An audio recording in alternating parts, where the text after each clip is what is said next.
So working with active older adults is one of the biggest joys for me. I really enjoy helping people getting as much out of their movement life as they possibly can.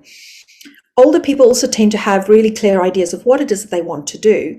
So I love it when a client comes in and says, I really want to be able to sit on the floor and play with my grandchild. I'm going, yay, because I love floor living. In fact, I'm sitting on the floor right now. My whole lifestyle is floor-based. And I do that to keep myself young, strong, and flexible throughout all of my joints and body tissues. There's a much greater range of motion that you have to use to get up and down off the floor than just merely sitting down into a chair and standing up. In particular, I love sitting in the Japanese style, and that also allows you to really work on the plantar fascia of your feet. So I will show you how to do that. So Japanese style sitting is simply like this. So we have two different options for what to do with our feet. We can either have our feet in this position where the toes are touching and the heels fall to the outside, and that will stretch the top of your foot. But if you really want to release your plantar fascia in your foot, you're going to tuck your toes under, and you're going to try and get your heel directly over the bend in your toes. And then you can come back and just give that a massage. Now, if you do have any pins in your toes, then I wouldn't recommend that you do that, because obviously your toe is not going to bend.